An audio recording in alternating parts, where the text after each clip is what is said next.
हे माझ्या हातात नव्हतं. मी कोणाच्या पोटी जन्माला यावं हेही माझ्या हातात नव्हतं. हाताच्या रेषा नव्हे, अरे हाताच्या रेषा नव्हे तर हाताच्या मागे असणाऱ्या विधान मनगटात तुमचं भविष्य सामावलेलं असतं. हा संदेश द्यायला मी आज तुमच्या समोर इथे उभे आहे. आदरणीय व्यासपीठ, व्यासपीठावरील मान्यवर, गुरुजन वर्ग आणि सळसळत्या रक्ताच्या, शिक्रिय मेंदूंच्या, शाबूत डोक्याच्या, तडफदार हृदयाच्या माझ्या बंधू भगिनींनो, मी कुमारी श्रेयाश्विनी आणि हळद पुणे इयत्ता 3रीची विद्यार्थिनी तुमच्या पुढे विषय घेऊन येत आहे. क्रांतीज्योती सावित्रीबाई फुले यांची यशोगाथा सांगण्यासाठी मी आज तुमच्या समोर इथे उभे आहे.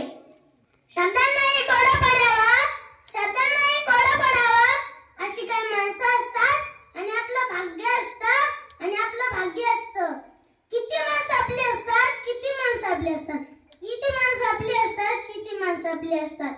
मग सावित्रीबाईंची यशोगाथा सांगायचे म्हटलं की सावित्रीबाईंना समजून घ्यावं लागतं. पण कसं समजून घ्यायचं हा जेव्हा मी विचार करायला लागले तेव्हा माझ्या मनात विचार येतो की सावित्रीबाईंचा जन्म झाला, त्या शिकल्या, त्यांनी मुलींना शिकवलं. हे बोलायला वाचायला खूप सोपं जातं, पण त्याच्या परिस्थितीत शिकल्या. त्या परिस्थितीत आपण आढावा घेतला तर खऱ्या अर्थाने सावित्री म्हणजे कोण होती हे आपल्याला कळेल. अहो, मुलगी जन्माला येणं पाप मानलं जात होतं. मुलींनी चूल आणि मूल एवढंच काम पाहायचं असा कर्मठ विचार होता. महिलांना आपलं समजलं जायचं, कारण लोकांनाही माहिती होतं हीच आपला नारी. सबला झाली तर आपला तबला आणि शिवाय राहणार नाही, आपला तबला आणि शिवाय राहणार नाही. आणि अशा अंधर्मय वातावरणात या वाघिणीचा जन्म 3 जानेवारी 1831 रोजी महाराष्ट्रातील सातारा जिल्ह्यातील नायगाव या गावी झाला. वडिलांचे नाव खंडोजी, आईचे नाव सत्यवती यांच्या पोटी झाला. रूढी परंपरेप्रमाणे त्यांचा विवाह वयाच्या 9व्या वर्षी महात्मा ज्योतिबा फुले यांच्या सोबत झाला.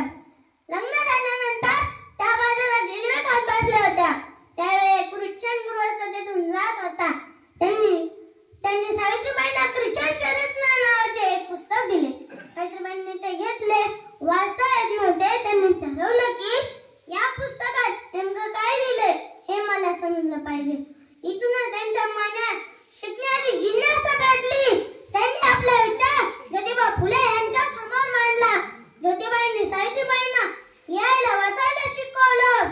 इथूनच स्त्री शिक्षणाचा पाया रचला गेला. सावित्रीबाई म्हणतात, विद्या देणारा हा धैर्यशील आणि विद्या घेणारा शक्तिशाली असतो.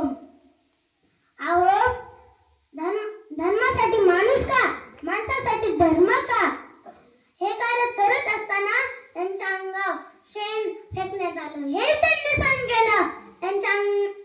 त्यांच्या अंगावर शेण फेकण्यात आलं, तेही त्यांनी सहन केलं. म्हणूनच स्त्री पुरुष खांद्याला खांदा लावून प्रत्येक क्षेत्रात कार्य करत आहे.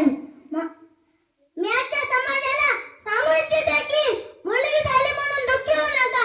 आम्ही तुमच्या घराचा दीपक होऊन तुमचे नाव समाजात गावात मोठं करू. म्हणून मला म्हणावं वाटतं, एकाच्या जन्मी फिरून जन्मेन मी, एकाच्या जन्मी जणू फिरून जन्मेन मी. लहरेन मी भरेन मी, लहरेन मी भरेन मी. क्षितिजातातून उगवेन मी, क्षितिजातातून उगवेन मी. मान्यवरांनी मला बोलण्याची संधी दिल्याबद्दल मी सर्वांचे आभारी आहे. धन्यवाद.